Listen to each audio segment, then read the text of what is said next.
قرآن کہتا لما تقولون ما لا تفعلون، کیوں وہ کہتے ہو جس پر خود عمل، یہ قرآن میں آیت ہے کہ نہیں ہے؟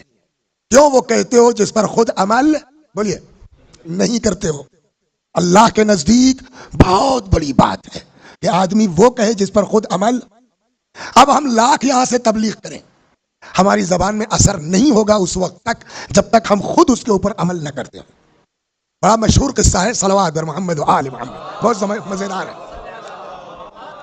ایک کوئی صاحب تھے، بڑی بڑھیا تقریر وقریر کرتے تھے، مگر وہ اندر لوگوں کے اثر، شیخ سعدی لکھتے ہیں اس کو، میں نے سوچا یار مولوی صاحب بات تو بڑھیا کہتے ہیں مگر یہ اترتی کیوں نہیں ہے؟ تو ایک دن وہ چلے گئے ان کے گھر، دروازہ کھٹکھٹایا، اتفاق سے وہ تھی نہیں، بیوی تھی ان کی۔ کہیے مولوی صاحب نہیں ہے؟ کہ وہ اچھا ہے کہ نہیں ہے، آپ ہی سے کام تھا۔ کہیے، کہا مولانا صاحب کیسے آدمی ہیں؟ بیوی سے زیادہ تو کوئی نہیں جانتا اپنے شوہر کی حرکتوں کو۔ کہا نہیں بہت مومن آدمی ہے، نماز روزہ سب کچھ ہے۔ کہا وہ سب ٹھیک ہے مگر کچھ ایسا ہے کہ ہم نے محسوس کیا ہے ان کی تقریر کا اثر دلوں پر نہیں ہوتا۔ آپ بیوی ہیں، آپ بتائیے واقعی یہ کیا کرتے ہیں؟ کہ سب ٹھیک ہے ان کے یہاں، بھئی یہ ہے کہ رات کو سوتے وقت تھوڑا سا نوش فرما لیتے ہیں، تو ادھر گناہ آیا ادھر اثر زبان سے بولیے۔ اب اگر یہ واقعہ ہے کہ جو آدمی عمل نہیں کرتا وہ اگر تقریر کرے گا اثر بولیے تو فائدہ کیا اتنا ساری محنت کر کے؟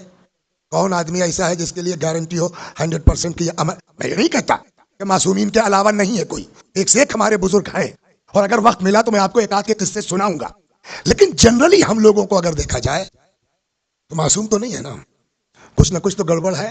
جب گڑبڑ ہے تو ہماری زبان میں بولیے اثر نہیں ہے، تو جب اثر نہیں ہے تو ممبر پر آتے کیوں؟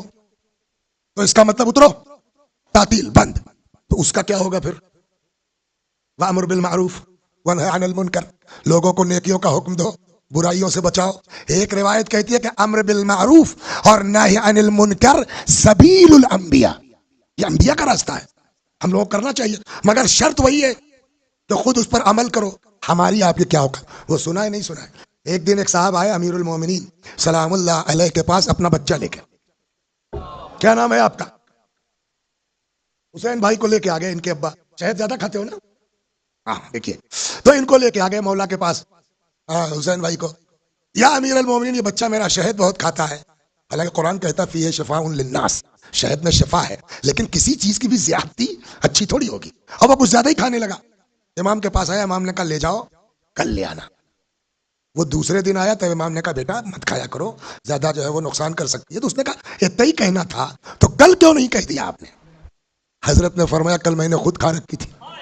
ہاں دیکھیں، جہاں اتنی تاکید ہے وہاں پھر ہم کو ممبر سے کہنے کا حق کیا ہے؟ بولیے، معاملہ پھنس۔ اس کے لیے ہی یہ راستہ سب سے بڑھیا ہے کہ دیکھیے امر بالمعروف نہی عن المنکر واجب بھی ہے، مگر وہ مت کہیے جس پر آپ خود عمل۔ تو کیا جائے؟ بیچ کا راستہ جو میری سمجھ میں آیا ہے کہ تم اپنی جیب سے کچھ کہو ہی مت، اماموں کے اقوال لے آؤ، ممبر پہ بیٹھ کے، اور یہ بھی نیت مت کرو کہ ان کو سنا رہے ہیں، یہ زور زور پڑھو، نیت یہ ہو کہ تم بھی سنو اور تم بھی سنو، اور دونوں ایک دوسرے کے لیے دعا کریں کہ اللہ ہم سب کو اس پر عمل کرنے کی توفیق عطا فرمائے۔ اس مقدمے کے بعد آج میں جو شروع کرنے جا رہا ہوں وہ جانتے ہیں کیوں؟